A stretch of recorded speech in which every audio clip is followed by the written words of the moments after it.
إذا جن الظلام به همنا وصرنا عيونا لا تنام هو بدر التمام إذا جن الظلام به همنا وصرنا عيونا لا تنام به يشفى السقام. Dalam surah Al-Ikhlas dari ayat pertama sampai ayat terakhir, semua ayat itu menjelaskan akan sifat-sifat Allah Subhanahu wa ta'ala sesuai dengan sababun nuzul, sebab turunnya ayat itu, sebab turunnya surah itu. Satu surah sempurna turunnya menjawab pertanyaan orang-orang Yahudi.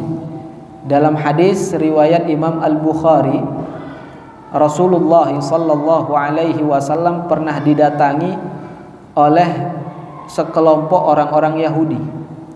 Mereka mengatakan, "Ya Muhammad," kata mereka, "wahai Muhammad, sif lana rabbak."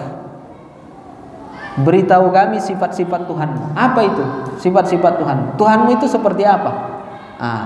Mereka bertanya itu bukan mau belajar. Kalau kita bertanya apa sifat-sifat Allah, kita mau belajar, kita mau mengambil faedah. Tapi mereka bertanya itu hanya ingin ngejek. Kamu menyembah Tuhan kamu yang kamu sebut Allah itu, cobalah apa aja sifatnya. Maksudnya begitu, mengejek istilahnya. Kemudian ketika itu turun wahyu menjawab pertanyaan mereka. Turun satu surah yang sempurna yang disebut namanya suratul Ikhlas. Surah Al-Ikhlas. Qul, katakan olehmu wahai Muhammad. Artinya Nabi kita Muhammad diperintahkan oleh Allah untuk menjawab pertanyaan mereka. Qul, katakan, jawab mereka. Huwallahu ahad. Apa yang dijawab ke mereka? Sifat Tuhanku, sifat Allah yang engkau tanyakan. Ahad adalah ahad. Ahad artinya esa. Esa artinya tidak ada sekutu baginya. Jadi Tuhanku Allah Subhanahu wa ta'ala tidak seperti Tuhan kalian. Tuhan kalian banyak. Ada namanya Uzza, Lata dan sebagainya. Namun Allah Subhanahu wa ta'ala ahad, esa, tidak ada yang lain. Ya, tidak ada sekutu baginya. Kemudian ayat yang berikutnya apa? Allahus Samad. Allah adalah tempat kita meminta. Jadi yang diminta itu bukan berhala itu seperti kalian meminta kepada berhala. Berhala itu nggak bisa memberi apa-apa, bahkan menolak bahaya yang datang kepadanya saja dia nggak bisa. Buktinya bisa dia dihancurkan. Kalau dia benar-benar Tuhan, nggak akan mungkin ada orang yang menghancurkannya. Dia melindungi dirinya sendiri saja nggak bisa. Bagaimana kemudian dia bisa melindungi orang lain? Ini Allahus Samad menjawab pertanyaan mereka. Walam yakul lahu lam yalid walam yulad. Lam yalid tidak beranak, walam yulad dan tidak diperanakkan. Membantah mereka orang-orang Nasrani yang mengatakan bahwa ada Tuhan Bapa, ada Tuhan Anak gitu kan. Allah tidak beranak, tidak juga diperanakkan. Jadi bukan Bapa, bukan Anak. Jadi nggak ada Tuhan Bapa, nggak ada Tuhan Anak. Ini membantah keyakinan sebagian mereka. Kemudian yang terakhir, walam yakul lahu kufuwan ahad. Allah tidak serupa dengannya sesuatu apapun. Kufu, walam yakul lahu kufuwan. Kufu yang dimaksud adalah an-nazir atau al-masil, yang serupa, yang sebanding. Tidak ada bagi Allah kufu, yang serupa, yang sebanding. Berarti tidak ada sekutu, tidak ada yang serupa, tidak ada yang menyamai Allah Subhanahu wa ta'ala. Ahad, sesuatu apapun. Jadi ayat ini sudah jelas. Ya, ayat yang terakhir ini menjelaskan bahwa Allah tidak serupa dengan makhluknya. Maka kalau kemudian ada ayat ataupun hadis yang zahirnya menyatakan Allah serupa dengan makhluk, maka tidak boleh dipahami seperti itu. Kenapa? Ayatnya bukan gak benar, ayatnya benar. Cuman pemahamannya, karena pemahaman ini bukan ayat. Pemahaman ini pemikiran manusia. Jadi pemahaman dari ayat yang zahirnya menyerupakan Allah dengan makhluknya tidak boleh diambil makna tersebut. Harus maknanya itu sejalan dan tidak bertentangan dengan ayat-ayat lainnya.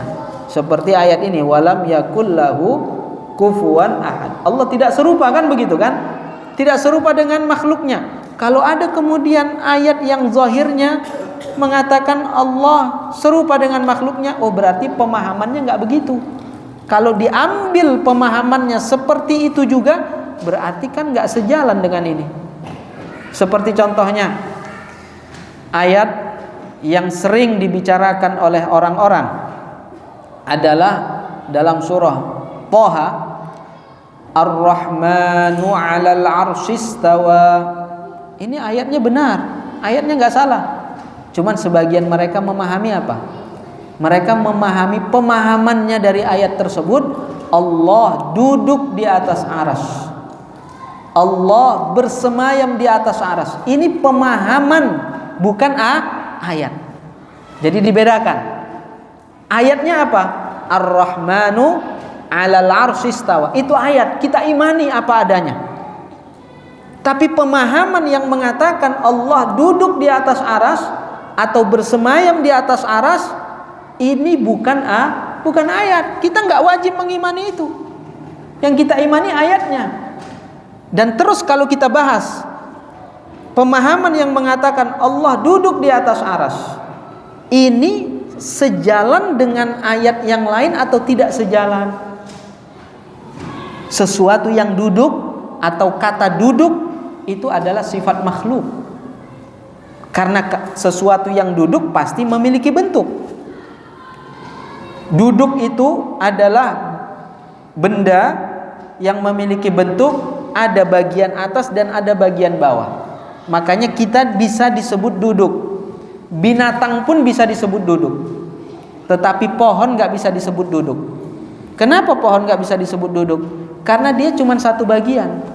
Gak ada bagian atas bagian bawah. Kayak kita ini ada bagian atas, kita ada bagian bawah. Maka bisa kita disebut duduk. Binatang juga begitu, bisa disebut duduk. Tapi tembok gak bisa disebut duduk karena satu bagian. Jadi kalau dikatakan Allah duduk, berarti menyerupakan Allah dengan makhluknya. Kalau seperti itu berarti pemahaman ini tidak sejalan dengan ayat yang lain, kontradiksi. Maka pemahaman ini berarti pemahaman yang tidak tepat. Cari lagi pemahaman yang tepat, yang sesuai. Para ulama mengatakan kata istawa itu dalam bahasa Arab ada 15 maknanya. 15. Jadi dari 15 itu dicarilah makna yang sesuai. Di antara makna istawa itu seperti kalau imam mengatakan kepada jamaahnya istawu, itu kan? Itu istawa. Perintahnya istawu, luruskan. Apakah kalau diambil makna lurus, Allah lurus di atas arsy, itu sejalan? Enggak juga. Berarti cari lagi makna yang lain.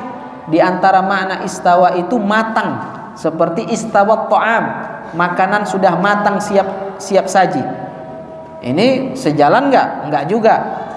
Makna lagi yang lain apa? Di antara maknanya adalah istaula, menguasai.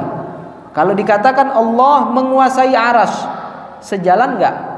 Sejalan. Berarti sudah. Makna itu yang diambil.